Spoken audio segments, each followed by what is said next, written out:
Hello बच्चों, कल के ऑनलाइन क्लास में मैंने बात की थी पाचन के बारे में। जैव प्रक्रम का ही भाग है, तो मैंने यहाँ पे जीवों में पाचन शुरू कर दिया था। तो आपको किस में पढ़ना है, मनुष्यों में पाचन किस प्रकार होता है।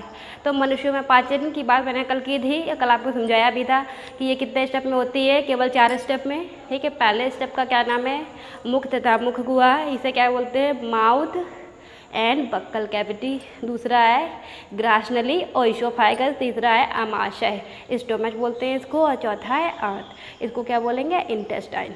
और इसके 2 भाग होते हैं, तो वो पहला भाग क्या कहलाएगा, छोटी आंत, और दूसरा भाग क्या कहलाएगा, बड़ी आंत। ठीक है बच्चों, आपको ध्यान रखना है। ठीक है, पाचन क्रिया होने में भोजन कई ग्रंथियों से भी होकर गुजरता है, तो उसको भी समझ लेंगे। मैंने कल की वीडियो में आपसे बात की थी कि आप लोगों को डाइजेस्टिव सिस्टम मनुष्य का फिगर के माध्यम से आपको समझना है, और फिगर के माध्यम से समझने के बाद आपको क्या करना है, आपको ड्रा करना है फिगर, फिर इसका रिवीजन करना है और कॉपी पर नोट्स बना लेने हैं। ठीक है बच्चों, तो आपको याद होना चाहिए कि आपको क्या करना है।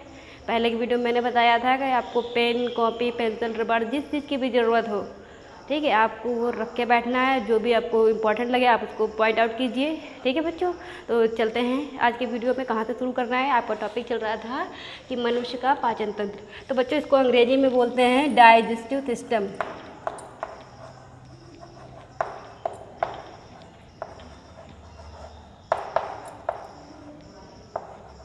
तो बच्चों डाइजेस्टिव सिस्टम मनुष्य का है, इसलिए आप ह्यूमन आप कर लेंगे। ठीक बच्चों, तो अब इसमें देखते हैं कि पाचन क्रिया कहाँ शुरू होगी। तो पाचन क्रिया कहाँ से, भोजन का पाचन मुख से ही प्रारंभ हो जाता है बच्चों। ये बात आपको ध्यान रखनी होगी। केवल यहाँ पर भोजन को छोटे छोटे टुकड़ों में तो तोड़ा ही जाता है। ऐसा नहीं कि केवल आप इसी को बता देंगे, नहीं, यहाँ से लार ग्रंथियों से निकलने वाला स्लाइवा यानी लार भी मिक्स होता है, जिसमें टाइलिन एंजाइम होता है।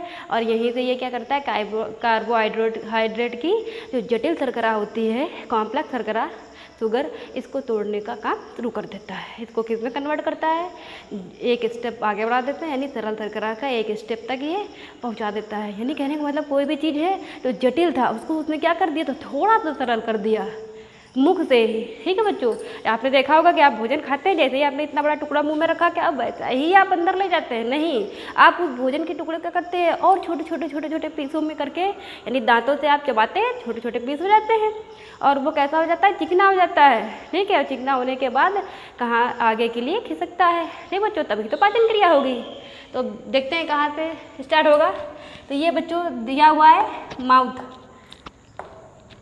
इसका हिंदी में नाम मुंह आपको कर लेना है। ठीक है, यहीं से भोजन प्रारंभ, पाचन क्रिया, भोजन चबाया आपने, पाचन क्रिया प्रारंभ हुई। ठीक बच्चों, तो यहाँ पे जीभ है, दांत है। ठीक है, तो जीभ में कौन सी ग्रंथियाँ हैं, लार ग्रंथियाँ 3 जोड़ी होती हैं। यहाँ से टाइलिन एंजाइम रिलीज होता है और भोजन को क्या करता है, चिकना बनाता है, तथा क्या करता है, जटिल शर्करा के साथ क्रिया करता है। ठीक है बच्चों, और ये आपकी ये जो ट्यूब दिख रही है, जो भोजन को आगे बढ़ाता है, ये ट्यूब क्या करती है, ये भोजन को आगे ले जाने का कार्य करती है, और ये कहलाती है ग्रास नली। हिंदी में बच्चों क्या कहलाएगी, ग्रास नली और इसोफाइगस।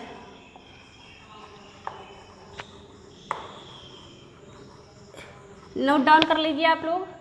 और फिर यहाँ से भोजन कहाँ पहुँचेगा, आमाशय में। ठीक है, आमाशय को स्टोमच भी बोलते हैं। ठीक बच्चों, तो यहाँ पर क्या है, आमाशय में जठर ग्रंथि है, जहाँ से जठर रस निकलता है, एचसीएल निकलता है, पेप्सिन निकलता है, रेनिन निकलता है। ये सब क्या करते हैं, भोजन में मिक्स हो जाते हैं और भोजन को पचने योग्य बना देते हैं। ठीक बच्चों, तो यहाँ पर एचसीएल निकला। ठीक है, एचसीएल का माध्यम कैसा होता है, अम्लीय। आप जानते हैं एचसीएल अम्ल है। ठीक बच्चों, तो भोजन का माध्यम कैसा हो गया था, अम्लीय।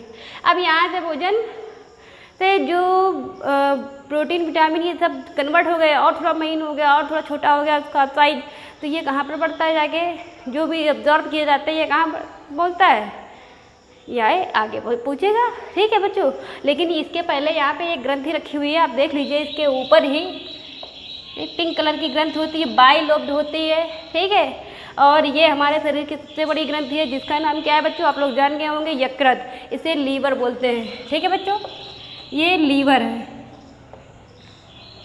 और लीवर में ही बाइल डक्ट यानी पित्ताशय स्थित होता है। ठीक, यहाँ से क्या निकलता है, पित्त रस निकलता है जो भोजन के माध्यम को क्या करता है, क्षारीय बनाता है। क्यों? क्योंकि अभी भोजन का माध्यम अम्लीय दाब, ये भोजन का माध्यम क्या करता है, क्षारीय बना देता है। ठीक है, ताकि पचने में आसानी हो। और ये वसा का मलसीकरण भी करता है, यकृत वसा का मलसीकरण भी करता है। और ये क्या करता है, ये ग्लूकोज को ग्लाइकोजन के रूप में संचित करता है। ठीक है बच्चों, अभी आगे बात करेंगे इसके बारे में, पहले आगे समझ लेते हैं। यहाँ से भोजन कहाँ जाता है, आंत में। तो यहाँ से भोजन डायरेक्ट कहाँ पहुँचता है बच्चों, ये देखिए यहाँ पे बना हुआ है, ये भोजन जाता है, ये अंदर देखिए, ये तो आपको दिखाई दे रहा है, ये आंत है। लेकिन ये आंत का कौन सा हिस्सा है, लार्ज इंटेस्टाइन। ठीक है, बड़ी आंत है, लार्ज इंटेस्टाइन। ये क्या कहलाती है, बड़ी आंत। बच्चों यहाँ पर देखिए अंदर, इसका ये लगभग इसकी लंबाई मनुष्य में कितनी हो जाएगी, 1.5 मीटर होती है। ठीक बच्चों, और यहाँ पर इसकी 6 से 7 मीटर होती है। ये क्या है, छोटी आंत। छोटी आंत इसके अंदर, तो पहले भोजन यहाँ पहुँचता है बच्चों। ये मत देखिए कि यहाँ से आपको दिख रहा है, लेकिन ये इसका प्रोसेस नीचे यहाँ से अंदर आपको नहीं दिख रहा है। जो हम वही चीज़ देख पाते हैं जो सामने हमारी होती है, और जो उसके पीछे क्या है वो दिखती है, नहीं दिखती है। तो ठीक, ये आपको नहीं समझना है कि भोजन पहले यहाँ गया है, भोजन पहले कहाँ गया, यहाँ। ठीक, ये क्या है, स्मॉल इंटेस्टाइन।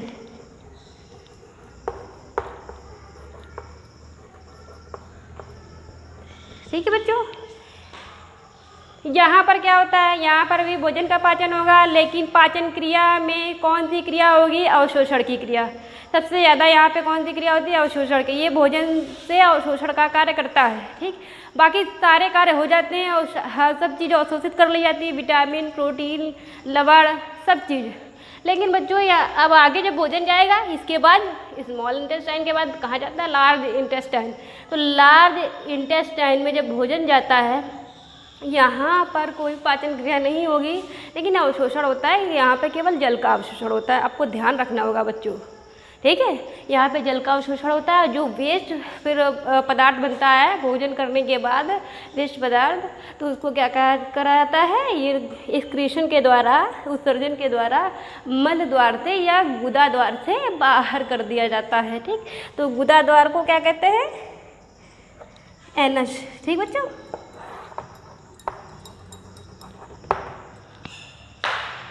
अब बच्चों अभी एक चीज़ ये रह गया है, ये भी मैंने नहीं बताया ये क्या है, तो आप इसको सुन लीजिए। ये पत्ती सरदर से आपको दिख रही होगी, जैसे पत्ती के आकार की संरचना दिख रही है, दिख रही है बच्चों। तो ये ग्रंथि है, कौन सी ग्रंथि है, आग्नेयाशय। तो आग्नेयाशय ग्रंथि को बच्चों लिख दिया मैंने, इसका नाम थोड़ा सा लिख लीजिए, डिफिकल्ट है इसलिए बोर्ड पर लिख दिया मैंने, आग्नेयाशय। तो आग्नेयाशय को पैंक्रियाज बोलते हैं इंग्लिश में। तो आपको समझ में आ गया होगा कि या सभी जितने भी स्टेप आते हैं पाचन तंत्र में, उनके क्या क्या कार्य हैं, आप सभी को समझ में आ गए होंगे। ठीक है, जहाँ पर आपको नहीं समझ में आता है, आप कमेंट के द्वारा या व्हाट्सएप में या पर्सनल फ़ोन में आप फ़ोन करके पूछ लीजिए। ठीक है, और जो आपकी प्रॉब्लम होगी उसको सॉल्व की जाएगी।